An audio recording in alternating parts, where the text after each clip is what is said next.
Quando o louvor é bonito, enche a alma, né?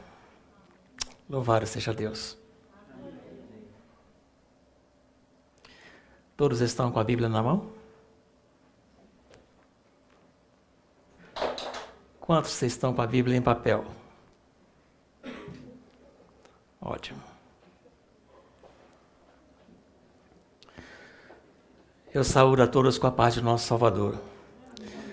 É muito bom estar aqui nesta manhã. A mensagem de hoje está subordinada ao capítulo 33 do profeta Isaías. Quando Deus surge do caos. Essa palavra caos é importante frisar aqui, ela é confusão. Quando é que Deus surge diante de uma confusão? Chama a atenção dos irmãos para a leitura do livro do profeta Isaías, capítulo 33. Ai de ti que devasta, e tu não fosse devastado. E negocias traiçoeiramente, e eles não negociam traiçoeiramente contigo. Quando tu parares de devastar, tu serás devastado, e quando tu colocares um fim ao negociar traiçoeiramente, eles negociarão traiçoeiramente contigo. Ó Senhor, sê benigno para conosco. Nós temos esperado por ti. Setura o braço deles a cada manhã. Também nossa salvação no tempo de dificuldade. Ao ruído do tumulto do povo fugitivo, ao teu levantar, as nações foram espalhadas. O seu despojo será reunido como o ajuntamento da lagarta, como espalhar rápido para frente e para trás da lacusta. Assim ele se espalhará sobre eles. O Senhor é exaltado porque ele habita no alto. Ele tem preenchido Sião com julgamento e justiça. E sabedoria e conhecimento serão a estabilidade de teus tempos e força de salvação. O temor do Senhor é o seu tesouro. Eis que os seus valentes chorarão do lado de fora. Os seus embaixadores de paz chorarão amargamente. As estradas permanecem desertas. O homem que viaja a pé para. Ele tem quebrado o pacto. Ele tem desprezado as cidades. Ele não estima nenhum homem. A terra pranteia e definha. O Líbano está envergonhado e posto abaixo. Saron é semelhante a um deserto. Bazã e o Carmelo livraram-se de seus frutos. Agora levantar-me-ei, diz o Senhor. Agora eu serei exaltado. Agora elevar-me-ei. Vós concebereis palha de casca de cereais. Vós produzireis restolhos. Vosso hálito como fogo vos devorará. E o povo será como queima de cal. Como espinho partidos serão eles queimados no fogo. Ouvi vós que estáis distante, o que eu tenho feito, e vós os que está perto. Reconhecei o meu poder. Os pecadores de Sião, os pecadores em Sião estão com medo. Parvô tem surpreendido os hipócritas. Quem dentre nós habitará como fogo devorador? Quem dentre nós habitará com as chamas eternas?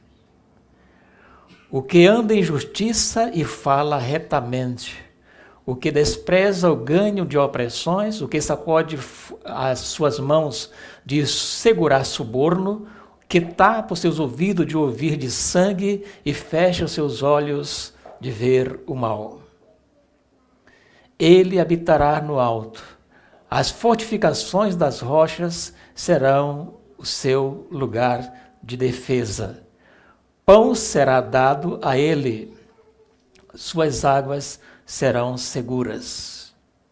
Teus olhos verão o rei em sua beleza. Eles observarão a terra que está muito distante. Teu coração refletirá sobre o teor. Onde está o escriba? Onde está o cobrador? Onde está aquele que contou as torres? Tu não verás o povo violento, um povo de uma fala mais dificultosa do que vós possais entender, de um idioma de fala hesitante, que tu não possas compreender. Considera Sião, a cidade de nossa solenidade. Teus olhos verão Jerusalém, uma calma habitação, um tabernáculo que não será desmontado. Nenhuma das estacas daquele lugar será jamais removida, nem qualquer uma das cordas dali será partida. Porém, lá o glorioso Senhor será para nós um lugar de largos rios e córregos, em que nenhum navio com remos irá, nenhum navio majestoso passará por ali, porque o Senhor é o nosso juiz, o Senhor é nosso legislador, o Senhor é nosso rei, ele nos salvará. Tuas cordas estão frouxas, elas não podem fortalecer adequadamente o seu mastro. Elas não podem estender a vela. Então, a presa de um grande despojo é dividida. Os coxos se darão ao saque, e os habitantes não dirão: enfermo estou. O povo que habita nela será perdoado de sua iniquidade. Amém. Irmãos, esse capítulo 33 do livro de Isaías,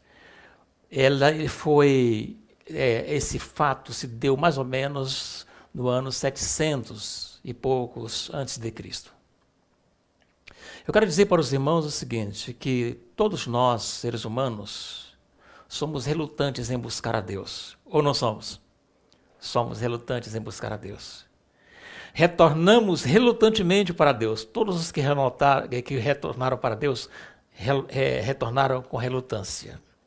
Mas Deus, ele sempre está pronto a nos receber em qualquer circunstância que nós nos voltamos para Ele, que nós retornamos para Ele. Eu quero falar um pouco sobre Isaías capítulo 30, antes de entrar precisamente na exposição desse capítulo 33. O capítulo 30 nasceu de um cenário em que o povo de Deus estava voltando para Ele. Não fosse a grande fonte de todo o bem, mas como seu último recurso. Então o povo estava voltando para Deus, não como se ele fosse a fonte de todo o bem, mas como se fosse seu último recurso. O arrependimento não fazia parte de sua vida, era o derradeiro esforço para evitar um grande desastre. Foi essa a condição que eles estavam retornando. Mas, de qualquer modo, Deus o recebeu como estavam. Deus é sempre Deus. Esse Deus que nós estudamos na lição, o Deus de amor. A nação judaica estava sendo ameaçada pelo Império Assírio. Deus já havia prometido ajudá-los, mas mesmo assim, eles foram para o Egito buscar socorro. Como é que nós nos sentimos quando temos alguém que pode nos ajudar e se oferece para nos ajudar e vamos buscar socorro e ajuda em outras fontes? Imagine só como Deus se sentiu. Eles foram buscar ajuda e o pior, lá os egípcios não puderam ajudá-lo. A Síria continuou a se aproximar, empurrando, chegando e se apossando. O rei Ezequias, ele tentou comprar os assírios. Lá no livro de 2 Reis, capítulo 18, versículo 13 e 14, mostra lá a negociação que Ezequias fez. tirando o dinheiro do tesouro do templo, descascando o ouro das portas e entregando seus recursos sagrados ao rei da Síria, para convencê-los a deixá-los em paz. Podemos imaginar essa cena assim: os exércitos da Síria cercando Jerusalém, esparramando-se pelas paisagens até cobrir o horizonte. Os oficiais de Judá permaneceram juntos aos muros da cidade, observando nervosamente enquanto os baús cheios de ouro e de prata são levados através dos portões da cidade até a distância para colocar na mão do comandante do rei dos assírios. Isto era uma humilhação muito grande para Judá e uma dupla desonra para Deus. Ver as coisas de Deus sendo depositadas na mão de ímpios. Seu povo o tratava como um aliado inútil. O povo de Jerusalém, o povo de Judá, tratava Deus como um aliado inútil. E depois faziam-no pagar pela conta da deslealdade. Mas eles não viam as coisas desse jeito. Eles continuavam nutrindo uma falsa esperança de que logo Senaqueribe, com seu exército, sairia do cerco de Jerusalém. Era assim que vivia os judeus. Eles imaginavam que logo tudo aquilo ia passar e ia voltar à vida, às suas vidas normais. Bom, assim, lá se vai o dinheiro de Deus, a honra de Deus, a sua integridade, sob forma de pagamento feito à máfia da Síria. Queridos, mas enquanto observavam seus muros, esperando que os exércitos guardassem suas armas, desmontassem assim as suas tendas, dobrassem as suas tendas, e os líderes de Judá começaram a perceber que eles não iriam embora, que eles foram enganados. Judá já havia feito um trato com o demônio. Esta é a realidade. Quando perceberam, na verdade, o que estava acontecendo, eles chegaram à conclusão: nós calculamos mal. Finalmente, haviam entendido de que nada lhe restava a não ser a graça de Deus. Agora eles deveriam se voltar para Deus. Bom, Isaías 33 revela a resposta de Deus ao conquistar o arrependimento humano. Mas o que Deus diz ao povo em que havia abandonado e estava apenas começando a entender o propósito de Deus. Isaías 33 nos diz que a confusão que fazemos da nossa vida é exatamente o lugar onde Deus vai nos encontrar. Eu me lembro que a Ellen White diz no terceiro testemunho seleto, diz que a nó que nós damos na nossa vida, que somente a mão de Deus pode desatar. E é verdade. A nó que nós damos na nossa vida, que somente a mão de Deus pode desatar. E foi isso que os judeus haviam feito. Só Deus poderia desatar aquele nó. Portanto, Isaías 33 destina-se às pessoas que não têm confiado em Deus. Destina-se às pessoas que não se entregaram não entregaram todas as coisas nas mãos de Deus. Ao contrário, se entregaram a coisas erradas. E agora, vendo que sua vida está rapidamente afundando, as pessoas agora tornam-se aquela última oportunidade para sair daquela situação. A última oportunidade. Isaías 33 nos mostra o caminho para Deus. Primeiramente, do versículo 1 até o versículo 6, mostra a confiança que o povo precisa ter em Deus. Do versículo 7 até o 12, mostra a humildade com que o povo precisa se apoderar de Deus. A humildade. Do versículo 3 até o 24, fala sobre a renovação, a transformação que o povo chega a alcançar quando ele se rende confiante e humildemente aos pés de Jesus. Deus, ele faz a diferença quando nós confiamos nele. Queridos, no versículo 1 diz o seguinte, versículo 1, ai de ti que devasta, aqui está falando uma profecia que Deus iria destruir completamente o Senaqueribe com os seus exércitos. Aqui é uma profecia. Bom, aqui o destruidor que iria destruir o povo de Deus, iria ser destruído. No versículo 2, o Senhor é benigno para conosco, nós temos esperado por ti, o teu braço, ser tu o braço deles cada manhã. Também nossa salvação no tempo de dificuldade. Esse verso diz que os judeus passaram agora a valorizar a Deus. Valorizar a Deus. Irmãos, os irmãos sabem que nós, como povo, não valorizamos a Deus? Como é para ser valorizado? Não valorizamos. Estamos esperando ainda que esse mundo melhore. Estamos na mesma situação dos judeus. Olha, isso tudo vai passar. Eu vou conseguir me formar, eu vou conseguir me casar, eu vou conseguir ter uma casa, vou conseguir ter um carro bom. Eu vou conseguir ver meus filhos casarem, ter os seus netos, vou comprar uma terra, vou gozar a terra com os meus netos. Esse é o pensamento de muitos do povo de Deus. Ninguém não pensa que esse mundo vai a qualquer momento ser destruído. Ninguém não pensa, o povo de Deus não está valorizando as coisas. Estamos iguaizinhos aos judeus no tempo de Senaqueribe. Iguaizinho. Achando que tudo vai mudar. E não vai mudar. Queridos, no versículo 3 e 4 diz que as nações fugiram. No versículo 5 e 6 diz que o Senhor foi exaltado. Quando nós entendemos os erros, nossos erros, Deus ele afirma o seu pacto conosco. Tudo o que nós precisamos fazer hoje é afirmar que estamos errados. Que estamos sendo enganados. O mundo não vai melhorar. No versículo 7 e 9, até o 9, nós dizemos, como disseram eles, nós erramos os nossos cálculos. Tudo o que nós fizemos estava fora do padrão divino. Do versículo 30, do capítulo 10 até o 12, agora diz que Deus ele vai se levantar. Deus vai erguer. Porque o povo, eles começaram a entender que tinha errado o caminho. Não é preciso entendermos 100%, queridos. É somente começarmos a entender que estamos errados para Deus agir na nossa vida. Deus não espera nós nos humilharmos até o final, até no limite, não. No momento que nós começarmos a nos humilhar, Deus já começa a agir. Porque Ele conhece o nosso coração. Ele conhece o nosso propósito.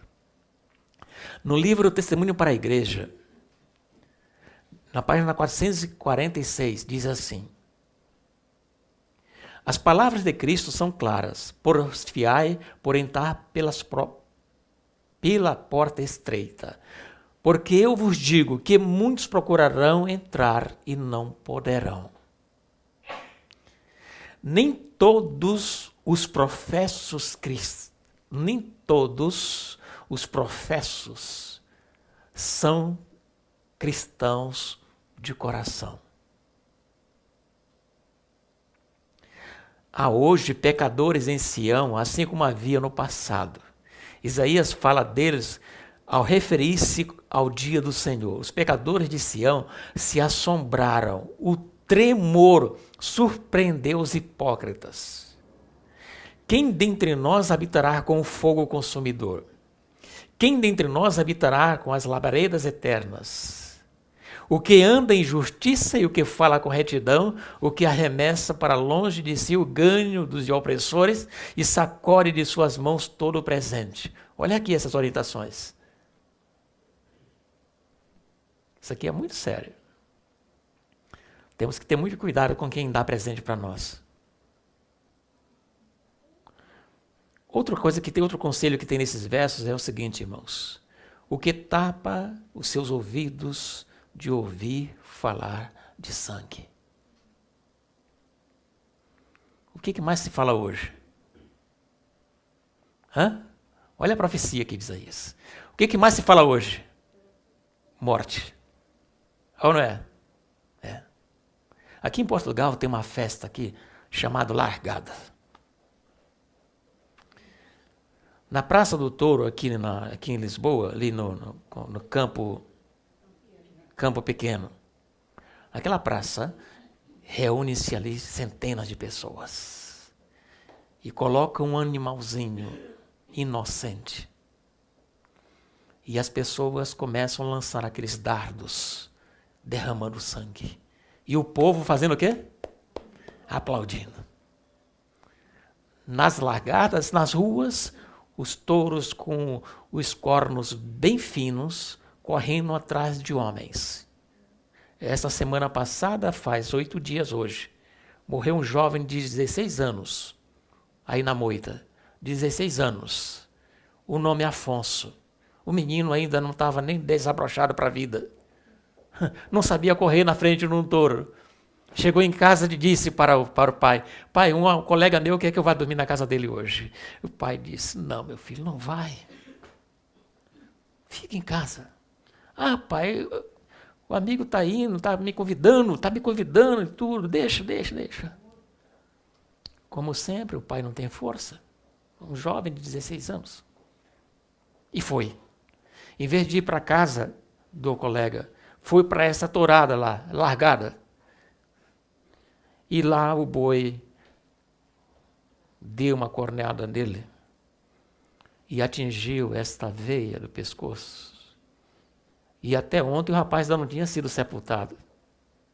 O pai sofrendo, a mãe sofrendo.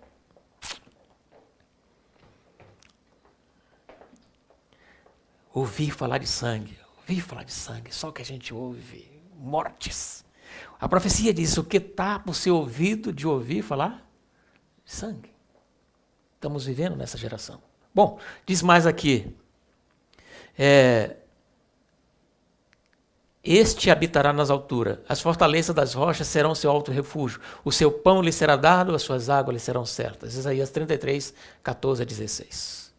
Bom, queridos, do versículo 17 até o 19, fala sobre a visão de júbilo, a visão de alegria. Ellen White contemplou isso também. Vamos ver o que ela diz. Primeiro escrito, página 67. O céu terá sido barato se o obtivermos através do sofrimento. O céu terá sido barato se o obtivermos através do sofrimento. Precisamos negar o eu ao longo de todo o caminho. Morrer para o eu diariamente. Deixar que somente Jesus apareça e ter em vista continuamente a sua glória. Vi que os que ultimamente têm abraçado, os que têm abraçado a verdade, terão que aprender o que é sofrer por amor de Cristo. O que nós precisamos aprender? O que é sofrer por amor de Cristo. Tem alguém que sabe o que é isso aqui? Não sabemos o que é isso ainda. Porque o nosso sofrimento ainda tem sido muito pequeno em comparação com o que ainda vai vir pela frente para a igreja. Não sabemos. Essa dorzinha que nós sentimos, esse aperto financeiro, essa crítica que nós, por sermos cristãos, essa perseguição de não encontrar um emprego fácil por causa do sapo, isso aí tudo é coisa, como diz o brasileiro, é fichinha. Vamos ainda sofrer o que saber o que é sofrer por amor de Cristo. Precisamos saber isso, irmãos. Aqui diz também o seguinte: provas que serão agudas e cortantes, a fim de serem purificados, e pelo sofrimento capacitados a receber o selo do Deus vivo. Somente vai pertencer ao grupo dos selados quem souber o que é sofrer por amor de Cristo, certo? E hoje eu vejo os crentes reclamando por sofrimentos pequenos. Não vê uma provinha, vem lá fora, a pessoa já está reclamando aqui. Que Deus é esse, né? Por isso que eu digo que nós não valorizamos a Deus ainda. E aqui diz também o seguinte, queridos. No versículo 20, aqui fala que a igreja que confia, ela descansa. Vamos ler o versículo 20? O versículo 20 diz assim: considera Sião, a cidade de sua solenidade. Teus olhos verão Jerusalém, uma calma habitação, um tabernáculo que não será desmontado, nenhuma das estacas daquele lugar será jamais removida, nem qualquer uma das suas cordas dali será partida. Isso é interessante porque mostra que a igreja, ela será uma igreja confiante. Queridos, lá no livro de Isaías, capítulo 25, versículo 9, e naquele dia se dirá, este é o nosso Deus, a quem aguardávamos, e ele nos salvará. Então o Senhor, este é o Senhor, a quem aguardávamos, na sua salvação gozaremos e nos alegraremos. Aqui está. No versículo 21 a 23 fala sobre a presença salvadora de Jesus. Versículo 21 até o versículo 23. Eu quero ler só o 21. Porém lá o glorioso Senhor será para nós um lugar de largos rios e córregos, em que nenhum navio com remo irá. Com remos irá. Aqui mostra no livro Profetas e Reis, um texto que eu quero chamar a atenção dos irmãos. Página 321. Tocai buzina em Sião, santificai um jejum, proclamai um dia de proibição. Congregai o povo, santificai a congregação, ajuntai os anciãos, congregai os filhinhos. Chorem os sacerdotes, ministros do Senhor, entre o alpendre e o altar, e digo, poupa a teu povo ao Senhor, e não entregues a herança do teu pobre. O que os ministros têm que fazer? Chorar. E fazer o que mais? Jejuar. O que mais? Implorar a Deus, para que Deus possa o quê? Poupar o povo. Poupar o povo. Irmãos, eu quero dizer para os irmãos o seguinte. Moisés, o Senhor disse para ele, sai da frente que eu vou destruir o povo. O que Moisés fez? Ele clamou. Ele chorou, disse, não, Senhor, eu não tenho nenhum povo. Este povo é de quem? É teu. Este é o teu povo. E se tu vai tirar o povo de vida, a vida do povo, tira o meu, o quê? Meu nome do livro que tu escreveste. Olha aí, olha a intercessão que nós, como pastores, temos que fazer pelo povo. É isso? É. É fácil trabalhar com o povo? É fácil ser pastor de igreja? Vamos perguntar para Paulo. Isso é fácil. Irmãos, lá na igreja de Corinto, a igreja mais problemática que Paulo teve foi a igreja de Corinto. Paulo tinha experiência como pastor? Tinha. Era um homem experiente. Tinha o Espírito Santo com ele? Tinha. Era um homem cheio do Espírito Santo, poderoso. Poderia fazer ali um trabalho, porque a igreja de Corinto não era uma igreja grande. A igreja de Corinto era uma igreja pequena. Estava eles estavam desbravando. Mas sabe o que Paulo fez, irmãos? O problema aumentou tanto que ele, embora sendo experiente, ele sendo cheio do Espírito Santo, ele mandou chamar 2 pastores para passar com ele ali um período de 3 anos. Chamou Timóteo e Silas para trabalhar ali com ele. Todo ano, nos Estados Unidos, 7.000 pastores deixam de pastorear igrejas. Todo ano.